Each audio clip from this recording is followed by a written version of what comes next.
ಉಪಮುಖ್ಯಮಂತ್ರಿಯಾಗಿಯೂ ಕೂಡ ಆಡಳಿತವನ್ನ ನಡೆಸಿದ್ರು. ಹಾಗಾಗಿ ಸದ್ಯಕ್ಕೆ ಒಂದು DCM ಸ್ಥಾನವನ್ನ ನಿಭಾಯಿಸೋದು ವಸಂತ್ ಅಷ್ಟು ಕಷ್ಟ ಆಗೋದಿಲ್ಲ ಅನ್ಸುತ್ತೆ ಪರಮೇಶ್ವರ್ ಅವರಿಗೆ. ಅನುಭವಿ ರಾಜಕಾರಣಿ ಬೇರೆ ಪರಮೇಶ್ವರ್. ಸೊ ಹಾಗಾಗಿ ಇನ್ನ ರಾಮಲಿಂಗಾರೆಡ್ಡಿ ಅವರ ವಿಚಾರಕ್ಕೆ ಬರೋದಾದ್ರೆ, ಯಾಕಂದ್ರೆ ಇವತ್ತು ಪ್ರಮಾಣವಚನ ಸ್ವೀಕರಿಸ್ತಾ ಇರುವಂತವರಲ್ಲಿ ರಾಮಲಿಂಗಾರೆಡ್ಡಿ ಕೂಡ ಒಬ್ರು. ಬೆಂಗಳೂರು ರಾಜಕಾರಣದ ಚಾಣಕ್ಯ ಅಂತ ಅನ್ಸ್ಕೊಂಡಂಥವ್ರು ರಾಮಲಿಂಗಾರೆಡ್ಡಿ.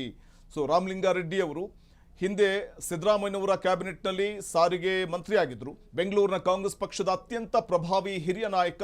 ಸತತ 8 ಬಾರಿ ಶಾಸಕರಾಗಿ ಆಯ್ಕೆಯಾಗಿ ದಾಖಲೆಯನ್ನ ನಿರ್ಮಿಸಿದವರು ರಾಮಲಿಂಗಾರೆಡ್ಡಿ. ಸೊ DK ಶಿವಕುಮಾರ್ ಕ್ಯಾಬಿನೆಟ್ನಲ್ಲಿ ಇವರಿಗೂ ಆದ್ಯತೆ ಇದೆ. ಜಯನಗರ ಕ್ಷೇತ್ರದಿಂದ ಸತತ 4 ಬಾರಿ ಶಾಸಕರಾಗಿ ಜಯಭೇರಿ ಬಾರಿಸಿದಂಥವರು. ಬಳಿಕ BTM ಲೇಔಟ್ ಕ್ಷೇತ್ರದಿಂದ ಸತತ 4 ಬಾರಿ ಆಯ್ಕೆಯಾದಂಥ ಹೆಗ್ಗಳಿಕೆ ರಾಮಲಿಂಗಾರೆಡ್ಡಿ ಅವರದು. 1989ರಿಂದ ಸತತವಾಗಿ ಆಯ್ಕೆ ಆಗ್ತಾ ಬಂದಿರುವಂಥವರು ರಾಮಲಿಂಗಾರೆಡ್ಡಿ.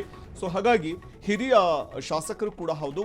ಸಿದ್ದು ಸಂಪುಟದಲ್ಲಿ ಸಾರಿಗೆ ಮತ್ತು ಮುಜರಾಯಿ ಇಲಾಖೆಯನ್ನ ನಿರ್ವಹಿಸ್ತಾ ಇದ್ದಂತಹ ರಾಮಲಿಂಗಾರೆಡ್ಡಿ 2013ರ ಸಿದ್ದು ಸಂಪುಟದಲ್ಲಿ ಗೃಹ ಖಾತೆಯನ್ನ ನಿಭಾಯಿಸಿದ್ರು ಸಮರ್ಥವಾಗಿ ರಾಮಲಿಂಗಾರೆಡ್ಡಿ.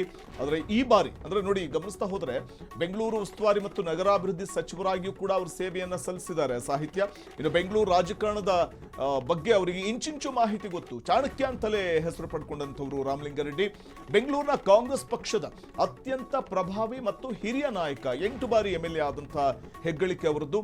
ಸೊ ಹಾಗಾಗಿ ಅದು ಒಂದು ರೀತಿಯ ದಾಖಲೆ. 8 ಬಾರಿ ಆಯ್ಕೆ ಆದಂಥವರು ಶಾಸಕರಾಗಿ. ಅವರಿಗೆ DK ಕ್ಯಾಬಿನೆಟ್ನಲ್ಲಿ ಅವಕಾಶ ಸಿಗ್ತಾ ಇದೆ. ಜಯನಗರ ಕ್ಷೇತ್ರದಿಂದ 4 ಬಾರಿ MLA ಆದಂಥವರು. ಹಾಗೆಯೇ BTM ಲೇಔಟ್ನಿಂದ 4 ಬಾರಿ MLA ಆದಂತಹ ಹೆಗ್ಗಳಿಕೆ. ಇದು ರಾಮಲಿಂಗಾರೆಡ್ಡಿ ಅವರ ಒಂದು ಪ್ರಸ್ತುತ ಅವರ ಒಂದು ಐಡೆಂಟಿಟಿ.